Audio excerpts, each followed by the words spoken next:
Chapter 30 to 31. Saber looks at the amulet in her hands and frowns. It's a dainty little thing, a simple circular plaque made of silver, with the image of a rising sun carved onto its surface. It was shiny, unnaturally so, and it glittered under the sunlight. Tied to it was an unassuming string, made from tightly coiled leather and made to have the amulet be worn around her neck. But the feeling it gave is frighteningly familiar. It pulsed with a bright, cleansing energy, and though Hanami had advised her to wear it, she finds herself reluctant to do so. She isn't the only one to receive this, and most of the rest had already worn theirs, so with some trepidation, she slings the string over her head and lets the amulet clink against her chest.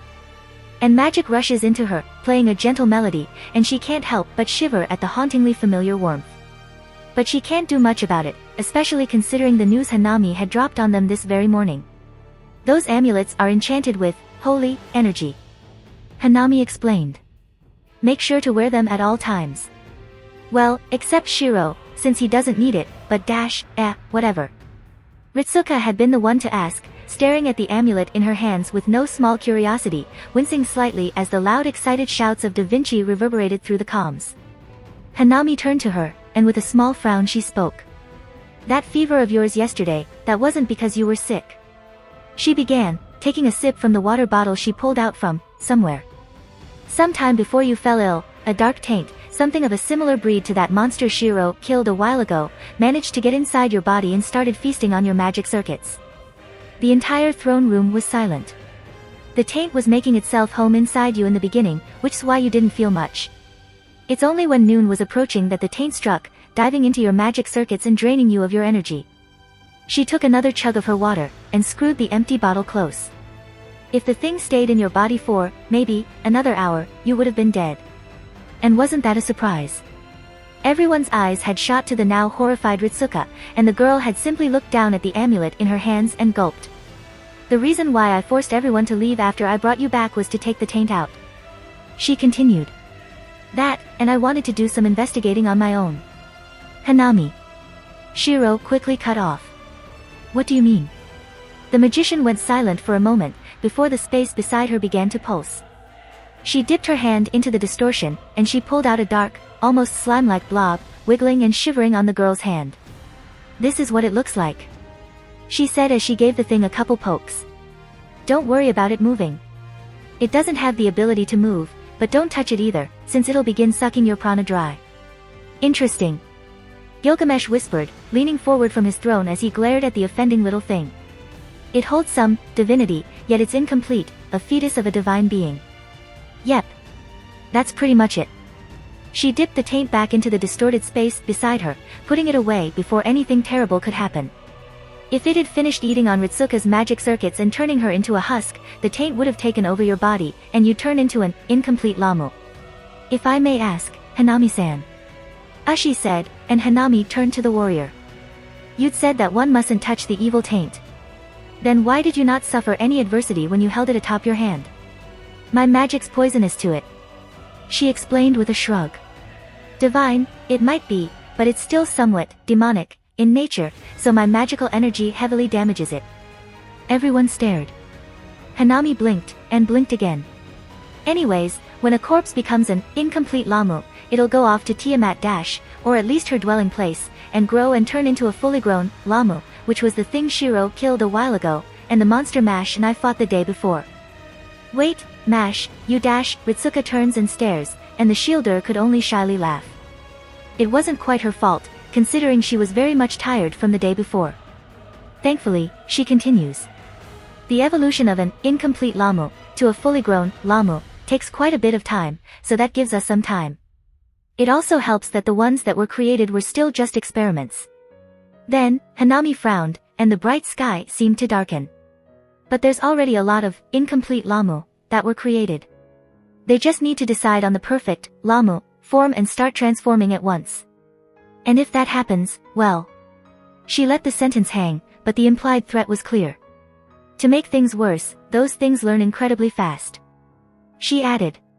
If I was to put it to numbers, then their skills had the potential to jump around 20, maybe 30 levels in the span of a minute. As an example, the Lamu Mash and I fought started out being pretty bad at attacking, but after only a minute or so, the thing could probably fight against heroic spirits. The throne room was silent once more. And isn't that terrific? Saber can't help but sigh. She had heard bits and pieces about this monster from Shiro's encounter, but to learn all of that? Although, to have gathered so much information from so little, and in so little time. It proves that those mystic eyes Hanami has are incredible, and definitely much more powerful than Hanami claims them to be. But if Hanami had been a foe instead of an ally? Saber shivers at the implications. If Hanami was truly an opponent she had to face, then she'd have all of her information taken. Hanami would immediately learn of her strengths and weaknesses, of her likes and dislikes, of her history and her life, and of the noble phantasms she could use. Thankfully, Hanami had been introduced into the moonlit through Shiro, and so that was impossible. But what if she'd learnt from another source? Considering that parallel universes exist, such a scenario surely exists in a distant world. Sighing, Saber shakes her head and pushes the thoughts away. This isn't really the time to be thinking of such things.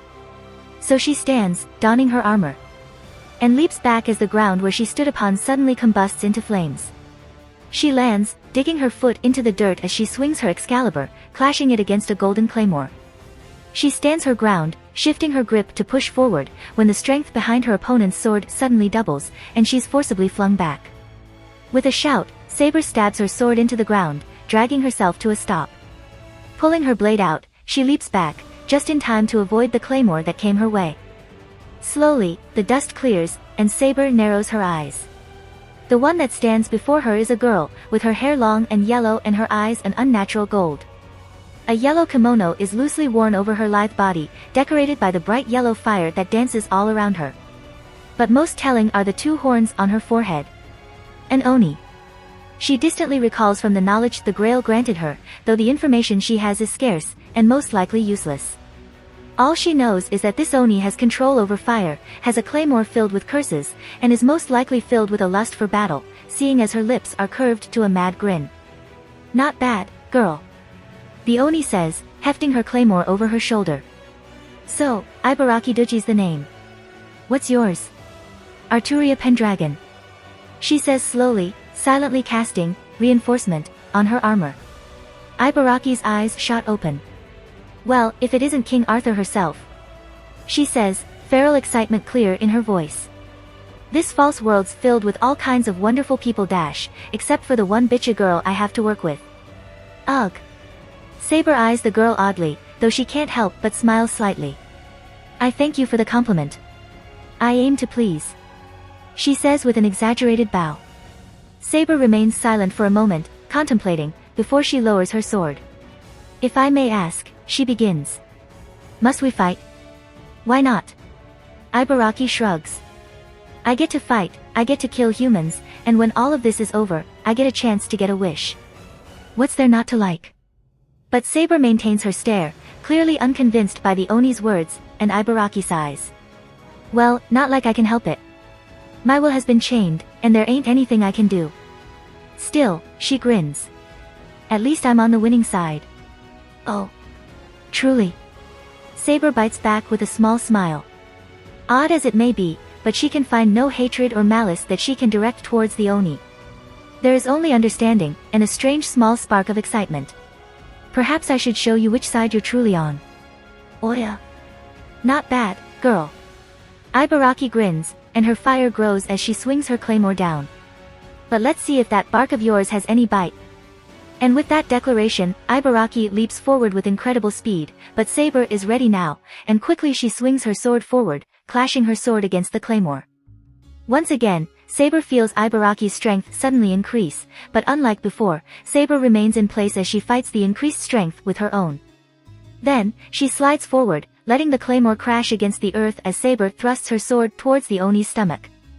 But fire suddenly springs forth from Ibaraki's side, and Saber swiftly leaps back. She spins in the air, catching a glimpse of Ibaraki's outstretched hand, and her eyes shoot wide open as she sees fire gathering around her hand, forming into a giant smoldering fist made of flames. Ibaraki smirks. Fly. Great grudge of Rashomon. And at her call, the flaming fist is fired, racing quickly towards the airborne knight. Even at a distance, Saber can feel the powerful heat the fist carries, feel the cloth underneath her armor begin to burn, and so she makes a decision. Pumping prana into her sword, she reinforces her hand as a vortex of wind forms, gathering a powerful storm onto her sword. She tightens her grip, and facing the incoming fist, she shouts, "Invisible air!" At her behest, the gathered winds fire off in a powerful column of concentrated wind. The attack quickly makes contact with Ibaraki's noble phantasm, and in a brilliant explosion, the two forces collide. Winds and fire are shot out, and Saber quickly brings her sword up to defend against the blast. It works, to an extent. The force of the explosion sends her crashing into the earth, though the impact is negligible to her natural vitality. The heat of the blast dealt much more, however, with some pieces of her breastplate having been melted, and much of the cloth on her shoulders have been burnt off. Well, no worries. Now, shall I return the favor? She takes a step forward, her metallic boots sharply grinding into the earth as she holds her sword towards the sky. Then, like fireflies, sparks of golden light begin to rise around her, swirling towards her blade as one, lighting the magical weapon with power. She sees Ibaraki quickly approaching, fire burning in her hands, and Saber smiles. She takes another step forward, and swings. Excalibur. A pillar of light crashes down on the Oni, and it's only because of the claymore she brought up that she remained uncrushed. The earth isn't so fortunate, however, having been crushed and swept away by Excalibur's might. But it's certainly too bad, as Ibaraki doesn't notice that Excalibur's glow is yet to fade. Saber shifts her grip, and ducking under Ibaraki's claymore, Saber swings her sword up. The magical light gathered within the sword releases once again, and Ibaraki can only scream as her torso suffers the complete blunt of Saber's noble phantasm. Even with her increased strength, Ibaraki holds out for only a second before she's swept away, carried along with rocks and dirt by the column of light. However, she wouldn't be Ibaraki Duji if she fails from just this. She survived multiple amputations, strikes to the chest, and swords towards her heart.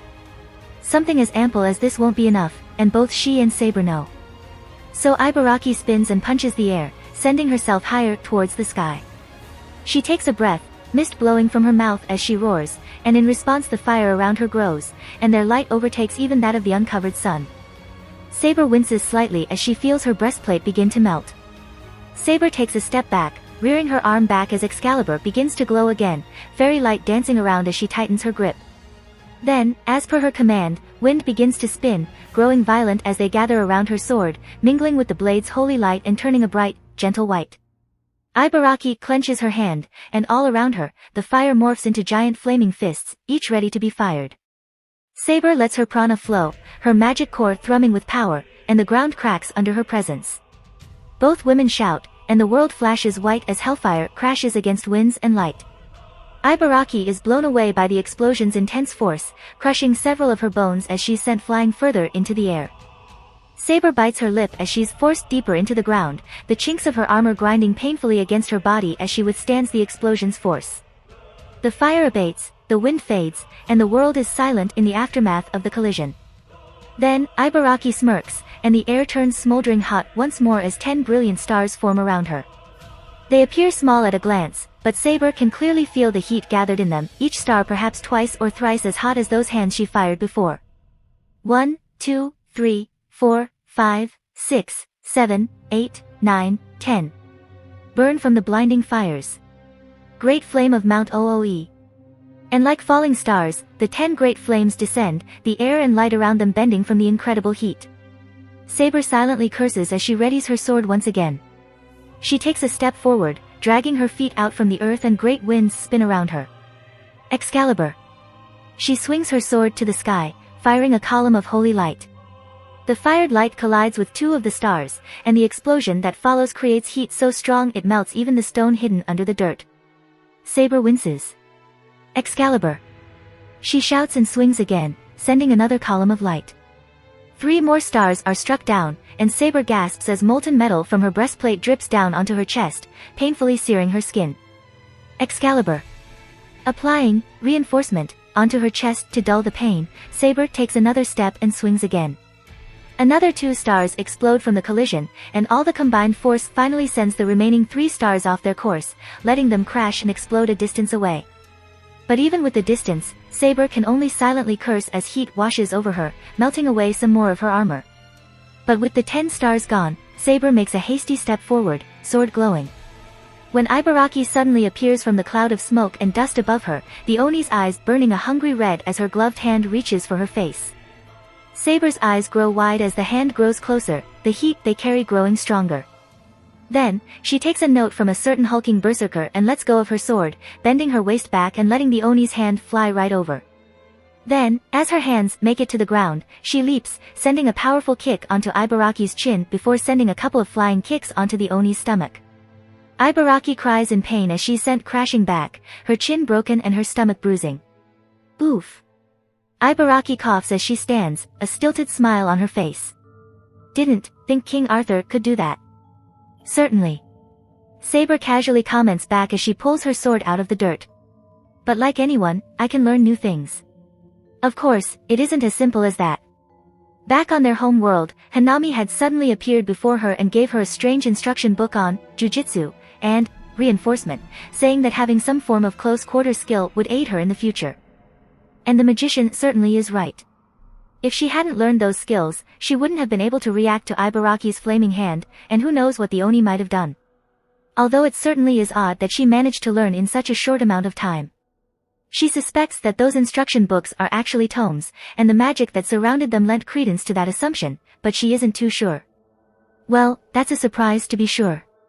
Ibaraki says, rubbing her already healed chin. I want to fight a bit longer, but... She points to her chest, and it doesn't take long for Saber to feel the sudden build-up of magical energy. Seems like my time's up for now. So, with her teeth showing, Ibaraki grins. I'll see you next time, Arthur. Don't die just yet. And without sound nor noise, the Oni disappears, leaving nothing but her golden claymore, left behind just a distance away. Saber stands there for a few minutes, scraping away the molten bits of metal that had fallen onto her skin. Thankfully, no burned scars are left on her skin, but the pain is very much real, and she can only wince as she painfully pulls the cooled blobs of metal from her skin. With her task finished, Saber takes a small breath as she turns to leave, and stops. She stays there for a moment, lips pursed in slight conflict before she quickly turns back, takes Ibaraki's claymore into her hands and turns back, heading towards Uruk. Had Hanami been there, she would have noticed and told Saber of the curses within the claymore, and of how it latched onto Saber's draconic heart. You know, I had an idea of how dedicated the citizens of Uruk were from Gilgamesh's visions, but now that I'm here. God damn. From a distance away, I can only smile wryly as I watch hundreds of soldiers line up before one of the dumping points, large magical barrels strapped onto their backs as they pour the liters upon liters of demonic blood. With how fast they're doing it, the stream of demonic blood seems almost constant. And this scene is happening at the other 3 dumping points as well. Honestly, watching the entire thing's making me wonder if Uruk needs another couple dumping points or so. But then I remember how fast the demonic javelins are being created by the automatic production line Merlin and Da Vinci made, and I swiftly put a stop to the idea. As cool as it sounds, just like everything, having too much of one thing is never beneficial, and Uruk's already kind of swimming in Dinger ammunition now. Well, it's nice to know that the system I helped to create functions well, but let's see how long we can keep this up. Because an odd problem is beginning to show itself. The number of available demonic beasts are decreasing. With Gorgon no longer creating demonic beasts from corpses and Kingu working to create a Lamu that can actually grow and survive, the number of beasts have become finite. Then the production line was made, soldiers got to work killing and draining the beast's blood, and the finite numbers decreased even more. The area around the walls of Babylon are clean of demonic beasts now, and the soldiers are expanding their reach to find more beasts to kill. Of course, they wouldn't normally do this. For as strong the soldiers of this era are, they're still normal humans, and they wouldn't have lasted long against the demonic beasts, let alone an entire pack. But then again, whenever I'm added into the mix, nothing's ever normal. With the knowledge that the Soul Forge accepts other people, Shiro and I got to work, forging hundreds of spears and armors for the soldiers to wear, creating them using magical metals and imbuing them with some low-level skills to help them out. And the results are wonderful, if slightly frightening and traumatizing. I mean, now that they have new weapons, the soldiers went through a new training regiment. I was curious and went to one of the training sessions the soldiers undergo with Leonidas, and I never want to go again. So many six-packs and pectorals and manly shouting and hugging and just thinking about it is sending shivers up my spine. Curse you, absolute perfect memory from my mystic eyes. I'm pretty sure Ritsuka's traumatized as well, since when I asked her about it, she just shut down and shook her head with the emptiest expression I've ever seen the girl have. That all aside, my days here have been hectic, to say the least. By day, I'm working on several new trinkets and weapons for everyone to use, and by night, I'll be in the throne room, discussing Uruk's troubles with both Gil and Gilgamesh. It's quite the fulfilling life, and tiring. But of course, this is nothing but an illusion. Tiamat will soon rise, Uruk will inevitably fall, its people will be slain, and when this singularity ultimately ends, Ritsuka and Mash will return to Chaldea. I don't have much to say on it. I already know what's inevitably coming, and all I can do is prepare everyone to the best of my capabilities. And when that's over, life will go on. I don't really have anything against that. That aside, remember the divine essences, and the divine shell skill book I got from killing that Lamu last time? I've been pondering over what to do with the two. I mean, I can use the skill book for myself, but all it does is grant me extra defense with some divinity tacked onto it, and the divine essences are still a mystery. Or at least, they were, until I remembered someone that might enjoy regaining some divinity. So, standing up, I cast an empty ID over the entirety of Uruk, bolstering it to make sure no energy can escape. Then, pulling the two items from my inventory, I let the divine shell skill book and the bundle of divine essences drop onto my hands. I look down at the items, watching them glow with a gentle white light, and I smile. Brimstone Elemental, come forth. The wind blows, and the Brimstone Elemental appears out of thin air, her expression still frozen in that emotionless mask. But now that I'm able to use my mystic eyes to peer into people's minds, I can feel the lingering shroud of regret over her, and a deep longing for a past and future that cannot be. So it's just a tad awkward to suggest my idea. I begin softly, bringing the two divine items forward. So, I got these some time ago. Do you think they're safe? The Brimstone Elemental remains silent, but I can feel the agreement from her mind, and I smile. I see. Well, I wasn't sure what to do with these things. I don't need the skill book, and my mystic eyes are not providing anything useful about the essences. So, I wondered. Looking up at the Stoic Elemental, I hold the two items up. How about I give these to you to restore your divinity? The Elemental is still as silent, but I can see her eyes widening, her mouth dropping open slightly as if to say something. I blink, surprised. It is, after all, the first time I've seen the Elemental's face become so animated. Her mind is in chaos. Even without prying too deep, I can feel anger, suspicion, wariness, surprise, and hope all mixed together into one, and the sheer intensity is making my head feel slightly dizzy. Still, I remain in place, a smile on my face as I waited for the silent elemental's response. Then, slowly, the Brimstone Elemental makes a minute nod. Okay then. And so, with a gentle smile I reach out and grasp the connection tying us both, taking hold over the leash binding us with my prana. Then. Gift. You are giving 100x, Divine Essences, and, Divine Shell, Skill Book, to, Brimstone Elemental. Continue. Y/N. I click, yes. And light fills the world as the two items in my hand begin to float, their divine auras mingling with the magical energy in the air. Then, like a slab of iron to a magnet, the two items fly into the Brimstone Elemental. They crash against her chest, and the light dies down. Everything goes silent for a moment, and worry begins to grow inside me. Then, the elemental's torso cracks, lines of yellow and white spreading across her chest, and my worry spikes. I immediately activate my mystic eyes. And I stop, eyes widening in surprise. Deep inside the elemental's chest, I can see a small seed growing with every second as it feeds from the energies inside the elemental's body. As it grows, it stretches against the rigid body, and the elemental cracks as a result. The cracks spread, and out from the elemental comes a great burst of magical energy, sending winds blowing out and tearing apart the surrounding empty buildings. The building I'm standing on remains undamaged, though I still float up using Morningstar, in case it happens to break as well. And a second later, it does, the building toppling over when another burst of magical energy shoots out. The seed inside the elemental continues to grow, sending stronger and stronger pulses of magical energy, and I float back to a safe distance, keeping a watchful eye over the seed's growth. A minute passes, and the seed's grown large enough to really stretch against the Brimstone Elemental's body, causing the Elemental's body to bloat up, with cracks lining every inch of her body. Then, the Elemental's body finally reaches its limit, and it shatters, exploding and filling the world with bright light, sending winds of biblical powers out onto the empty city. The winds send the buildings flying, and the earth seems to splash as the dirt and stone are ripped out and sent flying into the sky. Only I remain unaffected, as if the winds are deliberately kept away from me, and I can only stare as the light dies down to reveal a woman, her long hair a deep burning red and her eyes an untamed orange. Flames snake around her, covering her naked body like a protective shell. She looks at me, her hair dancing in the wind, and smiles. And I smile back, knowing who this woman is even without my mystic eyes active. The woman bows, before she disappears into a shower of sparks, swirling before it fades. Gift transfer successful. For how long had it been since I was able to move so freely?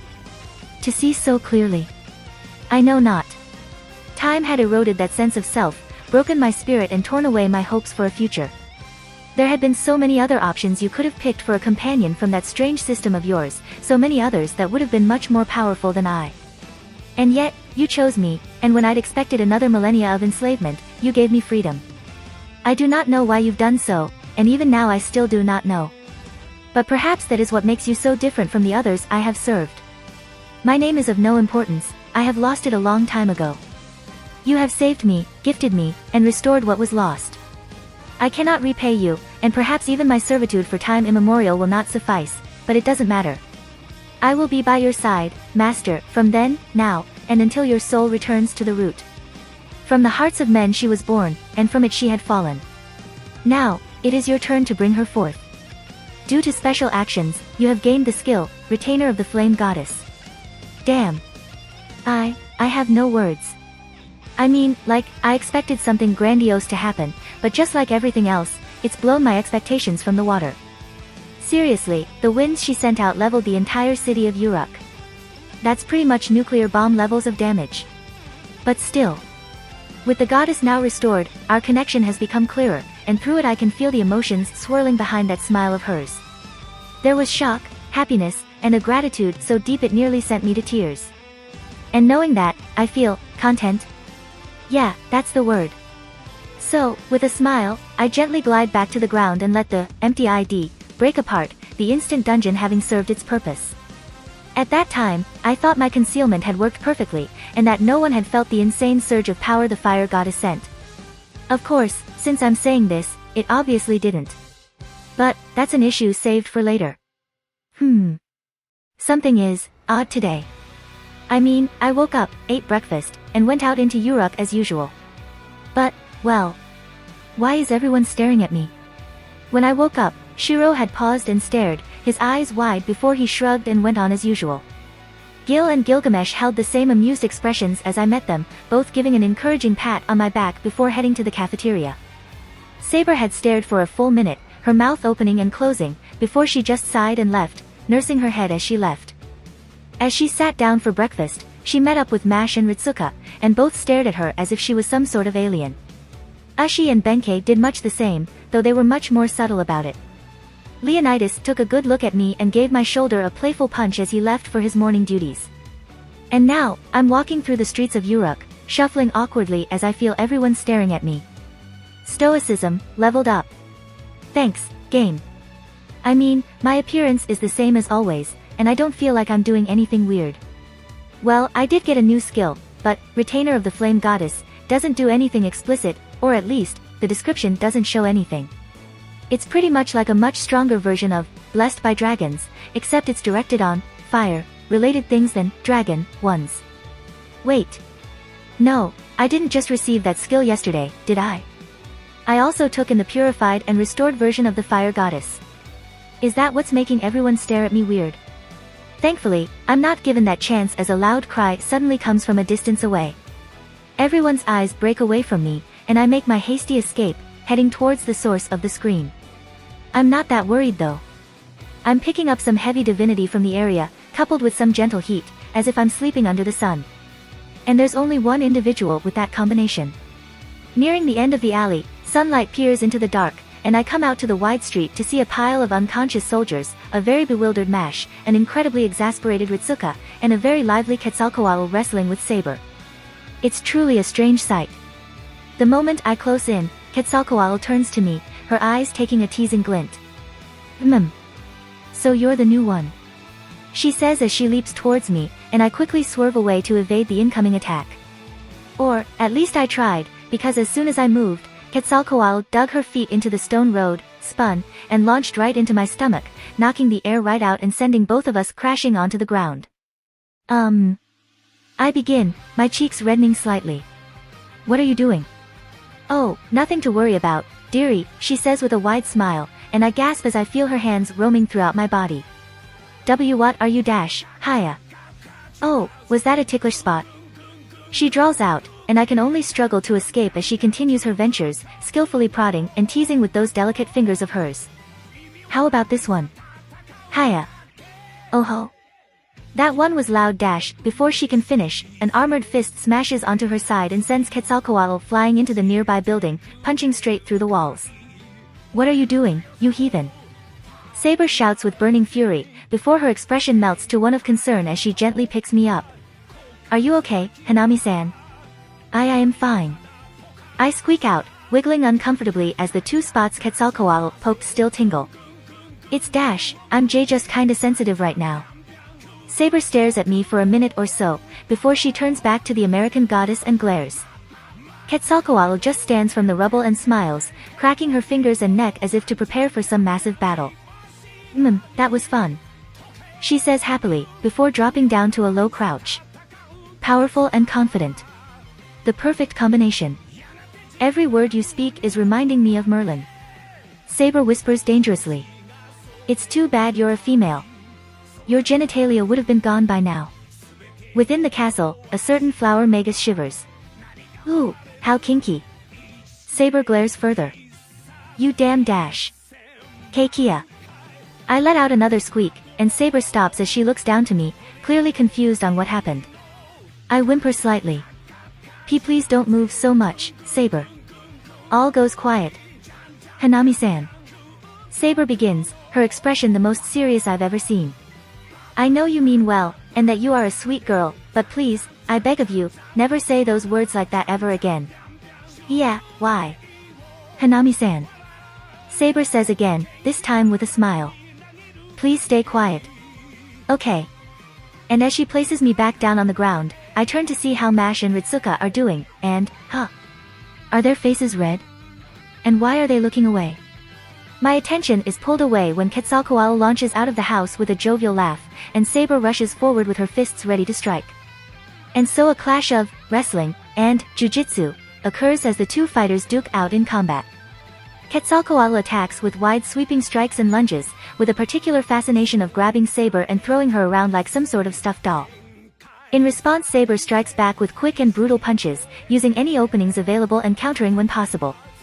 Stone and debris fly as the two battle, occasionally bulldozing through buildings in their path, though both fighters are keen on keeping collateral damage to a minimum, hence why both are fighting with their fists and kicks.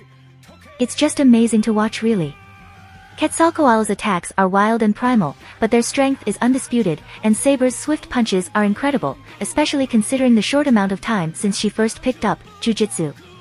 But then Quetzalcoatl smirks, her magical energy spikes, and Saber brings her arm fast enough to block a powerful slam, though the force still lifts the king off the ground and sends her flying. Quetzalcoatl crouches, ready to jump. Before she suddenly turns and leaps towards me. But, I'm ready this time, and I reverse the gravity around me, halting the goddess charge and instead sends her tumbling back. Narrowing my eyes, I create several little balls of condensed magic and fire them at her. Seeing the attack, Quetzalcoatl swiftly stops and jumps. The goddess realizes too late that my aim wasn't her. Saber. Yes. Stretching out her fist, Saber catches the orbs, and, Morningstar, activates as I spread the orb's magical energy throughout Saber's arm, coating her gauntlet with powerful magical light. With her gauntlet now glowing with light, Saber cocks her arm back, her eyes trained on the airborne goddess. Mana burst. And with a shout she punches forward, the combined power of her mana burst, and my magic firing off in the form of a powerful beam, and Quetzalcoatl can only shield herself as the beam of light slams right into her. But then the attack suddenly grows, and Quetzalcoatl cries out as she's sent crashing into the ground, cracking the earth as the beam continues to push down onto her. Huh. I blink, surprised at the sudden doubling in power. I turn my eyes to Saber, and she looks just as confused, staring at her own fists in shock and fascination. Wait, oh, I see. I didn't consider that. Now, since my magic mixed with hers, the attack she sent was technically mine as well. And Saber's a dragon, right? Blessed by dragon, doubles the power of any dragon-based attacks. You see what I'm getting at here? But what was with that slight delay? If I was the one to attack, then the power bonus would have applied immediately. Is it because my involvement in the attack is indirect? Maybe that caused my system to need some time to rationalize the attack. Whatever the case, it's an interesting tidbit I'll need to watch out for in the future. However, even after that, Quetzalcoatl just stands up from the crater our combined attack created, looking as if she hadn't been slammed onto the ground by a powerful beam of concentrated magic. That was fun. She says cheerfully, and we all ready ourselves. Then, Quetzalcoatl stops, and her smile softens. But, if you're the one battling, then perhaps we all have a chance at survival after all. I blink, surprised at the sudden shift. Quetzalcoatl simply laughs. What? Cheery I may be, but so too am I a deity, you know? I'm not one to have fun at every moment. She says with a shrug. Now, I've come to have that promise from that redhead fulfilled. Redhead? I turn my eyes to Ritsuka, but she just blinks back, just as confused as I am. Then, if it's not Ritsuka. You mean Shiro? Yes, I think that's his name. Promised something about having someone help with the contract binding me to Tiamat. Ah. Right. The Three Goddess Alliance. I forgot that's even a thing. Wait, but isn't that a contract that works between Quetzalcoatl, Ereshkigal, and Gorgon? Gorgon's out cold now, and there isn't any point since Gorgon's not planning on destroying humanity anytime soon, so the contract should be nulled now. Quetzalcoatl shouldn't even be bound to the actual Tiamat at all. But when I use my mystic eyes, I can clearly see a contract binding her to Tiamat. Did Gorgon's usage of Tiamat's name somehow bound Quetzalcoatl to the actual Tiamat as well? No, hold on. From the moment I stepped into this singularity, I knew everything was different, that there were new enemies I'll need to battle against to reach this singularity's conclusion. What's to say the past of this singularity isn't different as well? That someone is probably me. I say as I sit on the stone road. Oh, truly? She asks, and I nod confidently, my mystic eyes easily catching sight of the thread between her and the unseen Tiamat. Quetzalcoatl smiles. Then I will wait for your miracle. But, be warned. She takes a step forward, and her smile takes a dangerous edge. If your claim proves to be false, then hell shall follow. I remain undeterred. I know. And so the air suddenly stills as my magical energy rises, reaching deep into Quetzalcoatl's soul.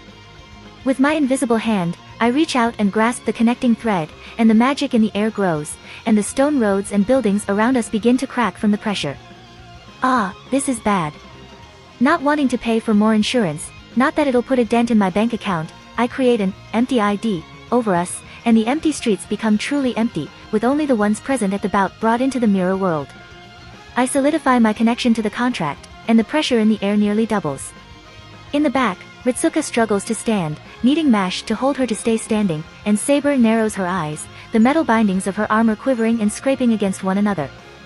I feel Quetzalcoatl shiver at the invading energy, but I give her a quick smile to assure her.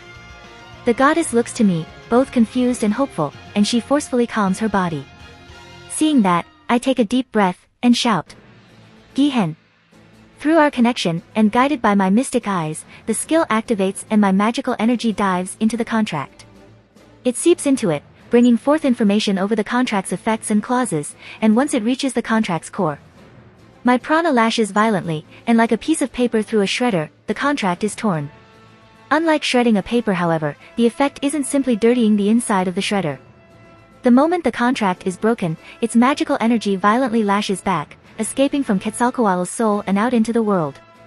The magic tears across the goddess' body, creating wide gashes all over her body, and through our connection, the violent magic attacks me too, cutting wounds all over my arm. Thankfully, the effect on the outside world is minimal, and I let out a shaky sigh, slowly withdrawing my arm and gently placing it down on my lap. Had my reinforcement been slower, I'm pretty sure I would have lost my right arm, and isn't that a scary thought? Well, even if I did lose an arm, I guess I can just create a new one, maybe even one with magic and stuff. Ah, but thinking about that is bad. As tempting as the idea sounds, I've never made a living arm before, and cutting my arm off just for an idea is a good way to reach an early grave. But, that aside. So. I begin softly, turning to look at Quetzalcoatl. It should be broken now. The goddess closes her eyes for a moment, and she can only silently nod. That's good. I say, my eyes drooping slightly. Really good. I repeat. Sorry about the blood though. I tried to hold back the whiplash, but I couldn't do much.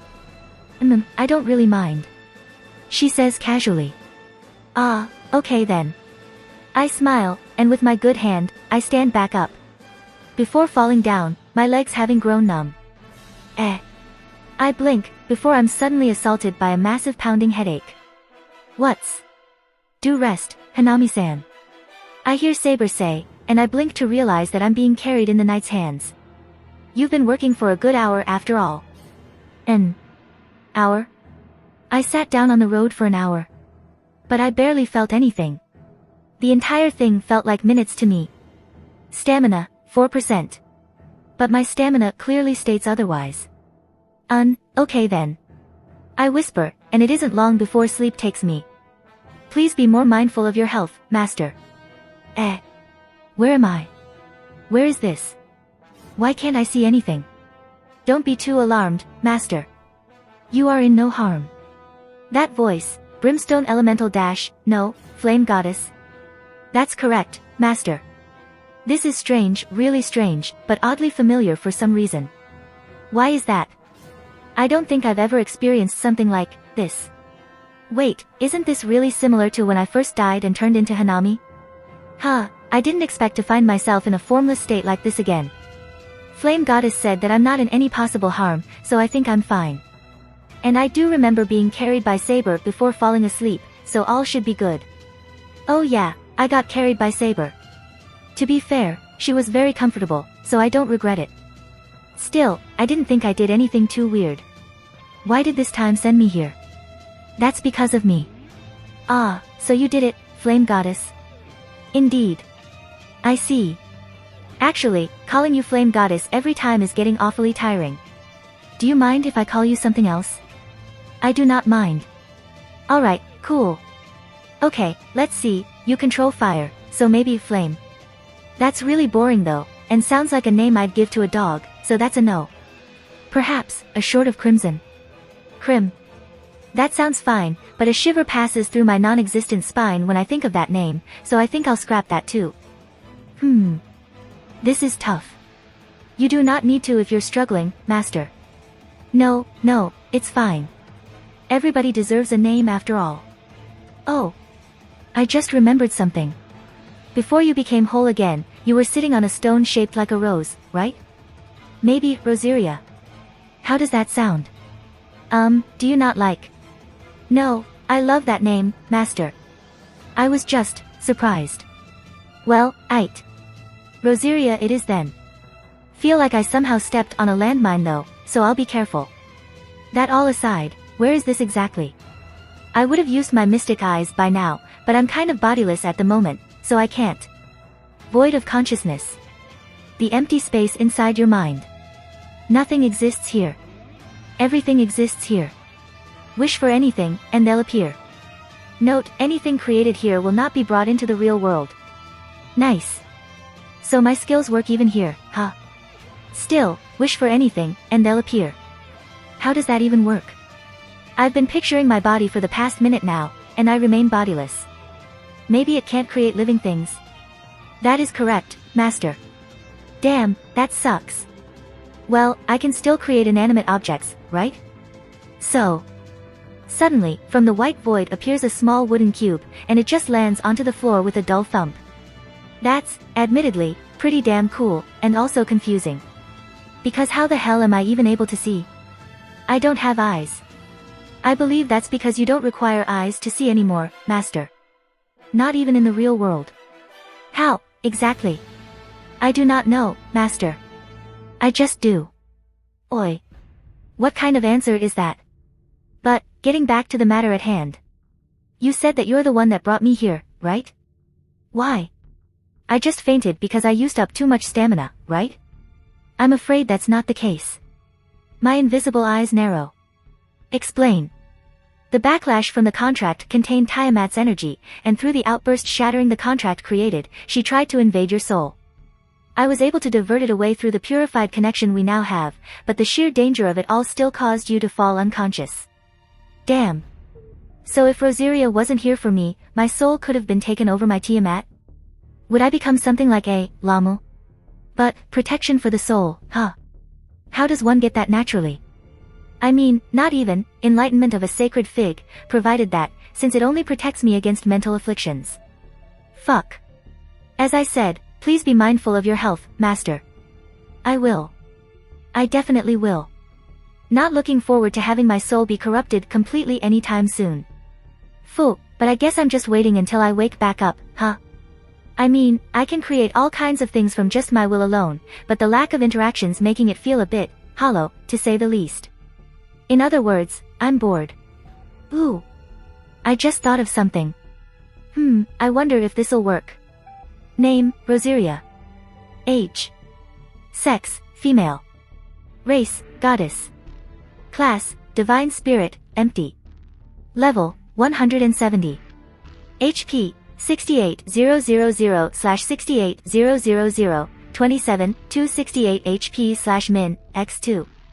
MP, 150,000/150,000, 31, 671 MP/min, x2. Stamina. Strength, 100.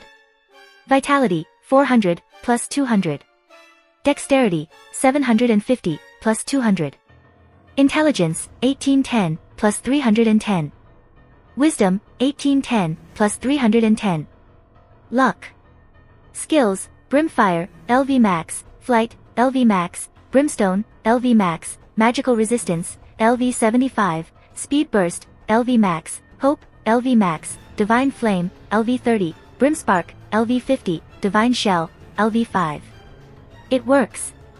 Wait, what? Is there something strange about my status, Master? Well, I mean, I guess not. You are level 170, so having stats in the thousands isn't so far-fetched. I'm just surprised to see so many max level skills, because... Hold on, did you just say status? I did, Master. Is there something strange about it? How did you know about it?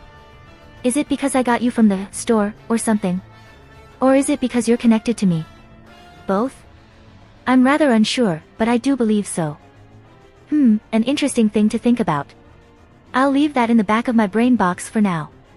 Anyways, again, why do you have so many maxed skills, Rosaria?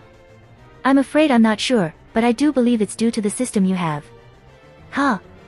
Most of my skills were stuck at a singular point, and no matter what I did, they'd never improve.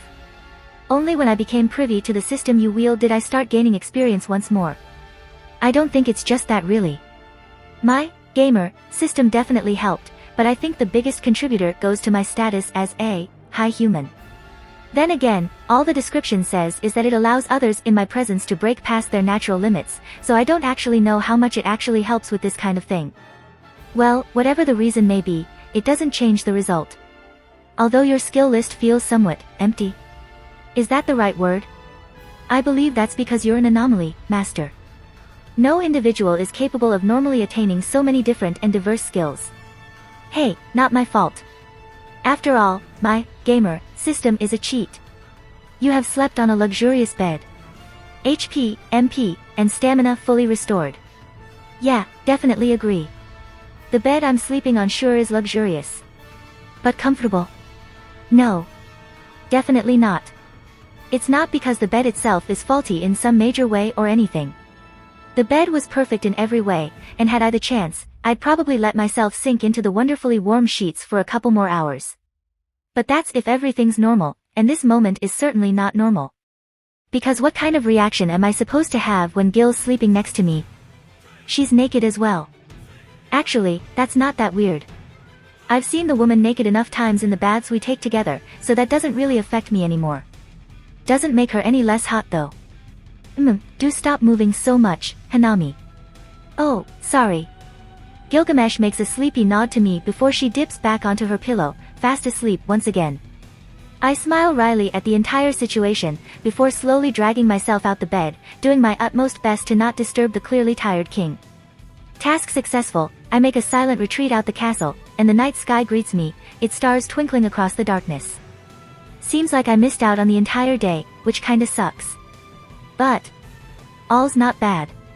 Most of them can be done tomorrow when everyone's awake again, and I still have an entire night to spend doing some of the more personal projects. Now then, since I now have time to spend, let's get to making that sword for Ritsuka, shall we? So I snap my fingers, and the night air is replaced by the dimly lit glow of the tool station. But there's something that feels off. I don't know what it is, my mystic eyes aren't telling me anything, and there aren't anything strange in my immediate vicinity, but there's just something odd. I'm not quite sure how to explain it, but the tool station feels a lot more complete. Well, investigations can wait. Walking over to the Soul Forge, I bring out the materials for the upcoming creation.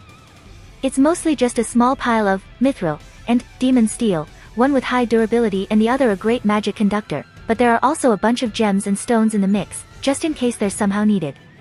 With everything ready, I begin. Melding the two metals comes first, twisting the much more malleable demon steel over the mithril, before pounding the two together with a prana-enhanced hammer. The ease is slightly surprising, considering the struggle I had to go through the last time I did something like this months ago. But it's understandable, since I now have the natural body to double my already high strength stat. The new combined metal finished and rested, I continue on, now hammering the combination into my desired shape. Again, this one's fairly smooth sailing, the addition of magic helping me tremendously in my endeavors. Still need to be careful though, the forge's getting just a tad too slippery. And with the sword's blade now shaped like a katana, it's time to enchant the thing. OD manipulation. Starting simple, I begin with the second skill I've ever gotten, and one that's getting awfully close to the max level. Sadly, my Mystic Code crafting only allows me to place D rank skills at the moment, which is about level 20 or so. Kinda sucks, but what's done is done. The blade hums under my touch as the skill is embedded, its blood red sheen glowing. Reinforcement. Next up, the skill that's saved me more times than I can count.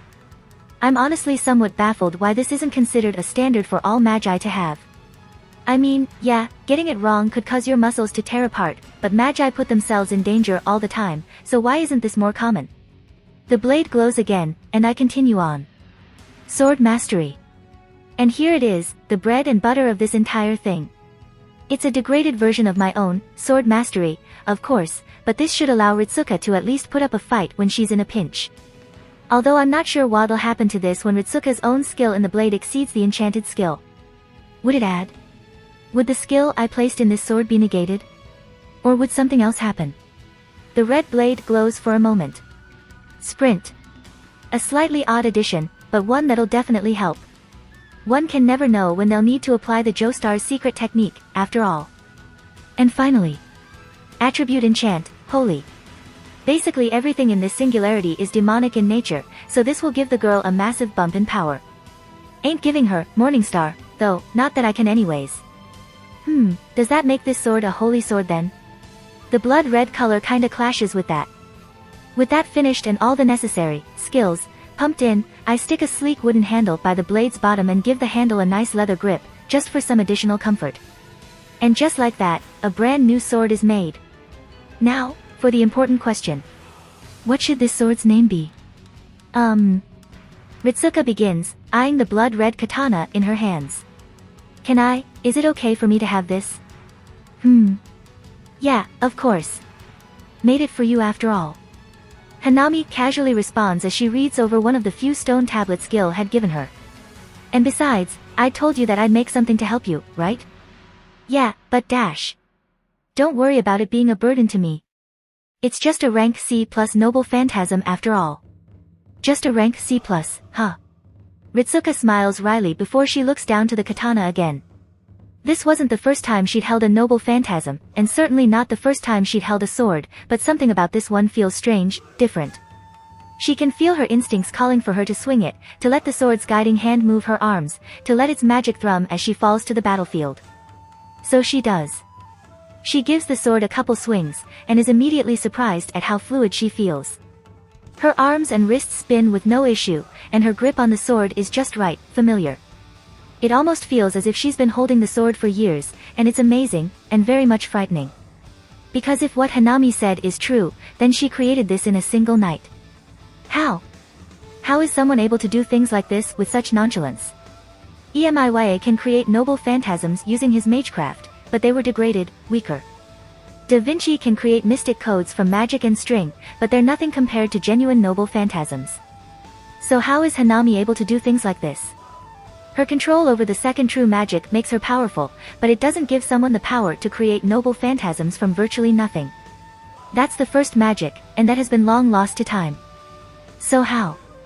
She's fortunate that the Hanami she's come to know is kind. Playful and illogical, but ultimately kind. But what if she comes across another Hanami, one that's not so gentle, one that cares far less for the lives on the line?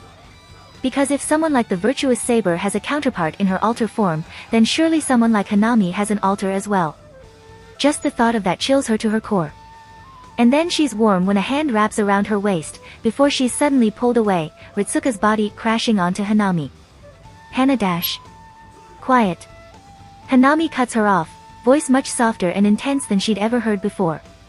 Ritsuka blinks for a moment, surprised, but she then looks around and sees what once was Uruk is now covered in an inky black mud, and she shivers.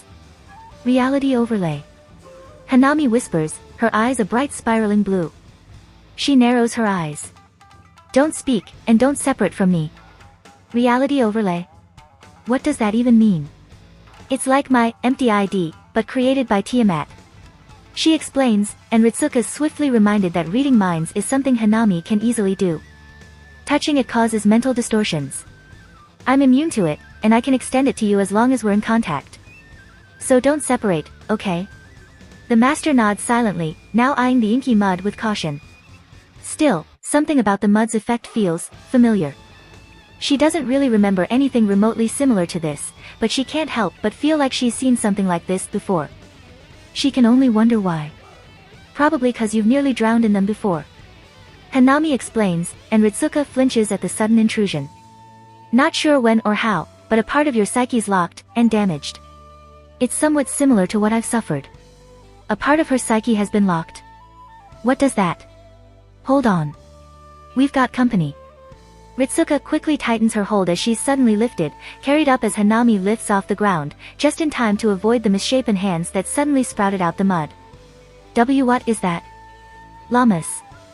A lot of them combined into one. Hanami quickly explains, her eyes narrowed as she observes the giant mass below her. I'd thought they'd wait a bit more to deploy such a large number, but I guess that's not what Tiamat wants. The hands continue to rise, reaching further and further, and Hanami frowns. Tell me if you're having trouble breathing. We're going to ascend. With those words, they sped off into the uncovered sky. And in response, the hands speed up to match them, hands made of mud racing towards them.